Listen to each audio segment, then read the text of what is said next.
The concept we're going to talk about today is something called a root cause analysis. What this is it's going to help us dig down deeper into the problems and needs that we've earlier identified and try to specify exactly what we're trying to accomplish with our business or our organization. Now that what we've done over the last few weeks is kind of narrowed down your thought processes. We had a big brainstorming to get as many needs and problems out on the table as possible.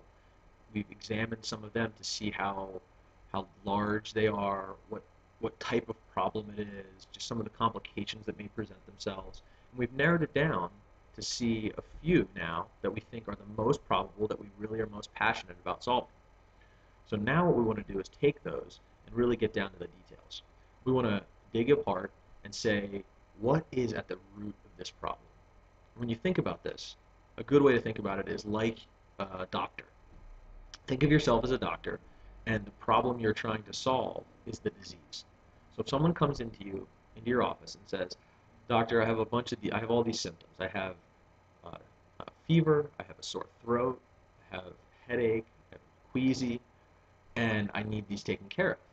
As a doctor, your natural reaction should not be, "I'm going to solve those symptoms."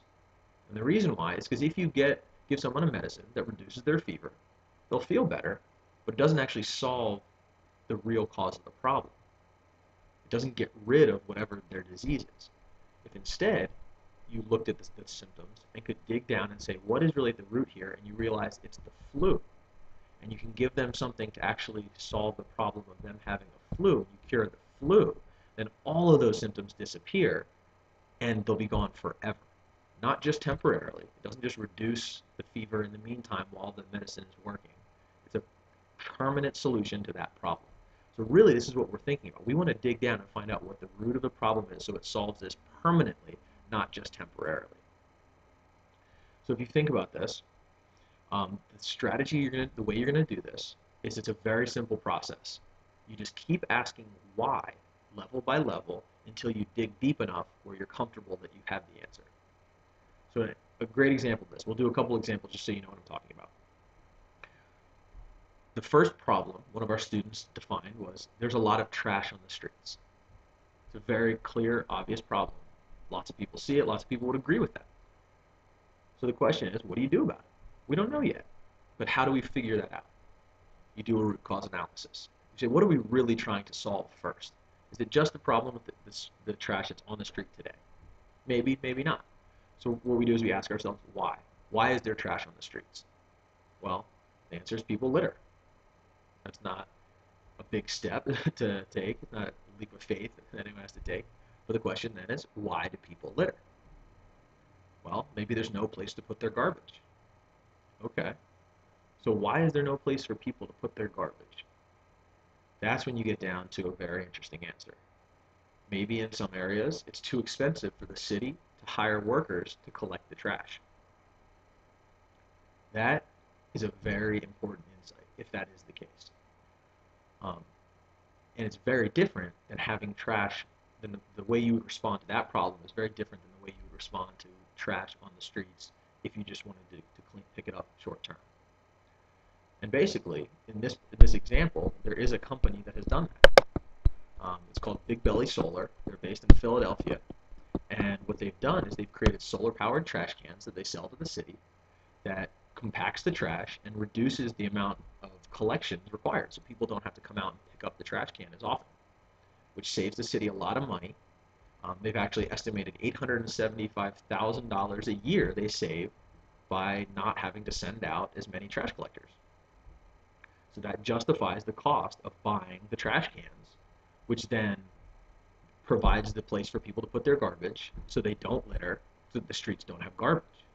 And if you think about that root cause backwards, it actually cascades all the way back up that system to say it'll solve all of these problems and then we won't have litter, simply because we showed the city that they can afford this. That's the kind of idea we're talking about. Before we get down to more details, though, what I want to say is that in a lot of these root cause analysis, there's not just one branch of the tree as you're coming down. Sometimes it splits and there's multiple causes. So you do want to be aware of those. So if you think of it this way, we can do the same exercise with a different result. The streets are dirty. Why? There's trash everywhere. Why? Because people litter. Why? Because they don't feel responsible for their community, maybe. And if that's the case, we ask again, why? Why don't they feel responsible?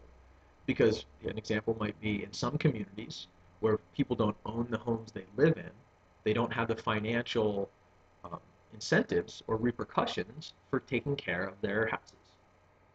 And that is an important insight.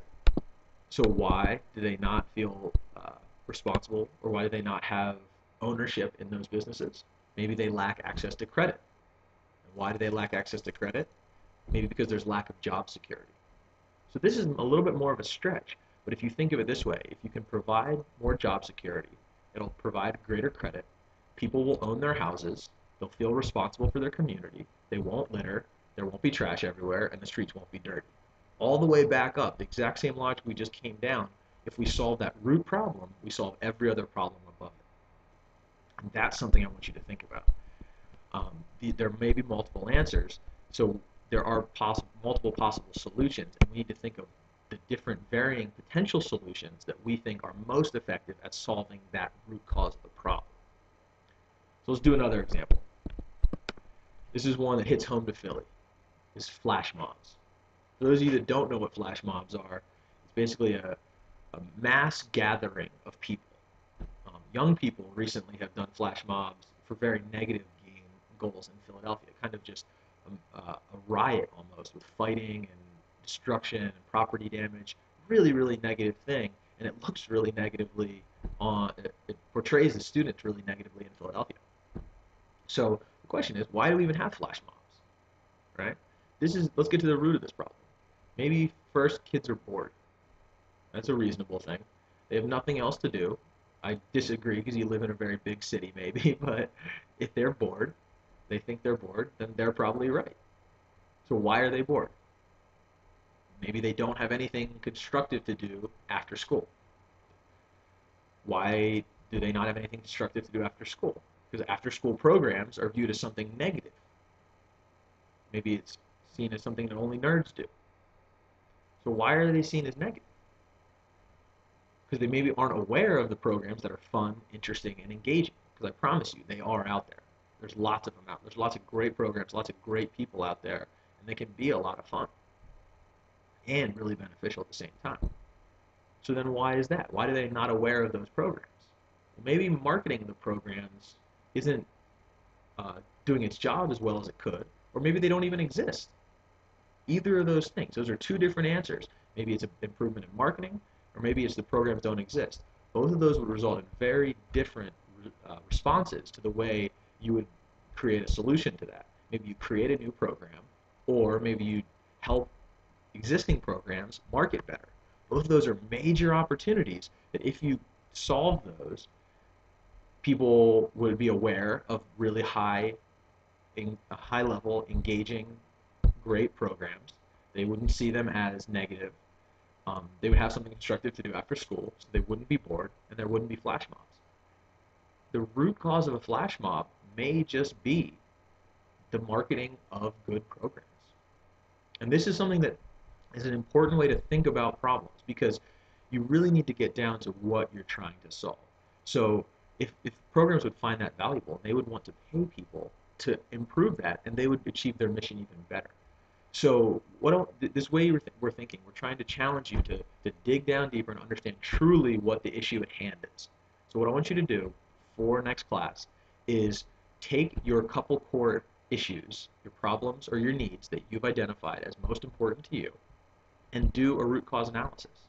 If you get to multiple roots, great, do multiple roots and find a few different areas that you think are core to the cause of that problem.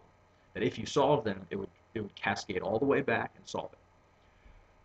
And I want you to do that for all of the ideas that you have as your top few ideas, whether it's one or two or three. Spend some time and do that, because this is going to highlight exactly what type of intervention, what type of solution you're going to be proposing to make this problem or to address this problem or need.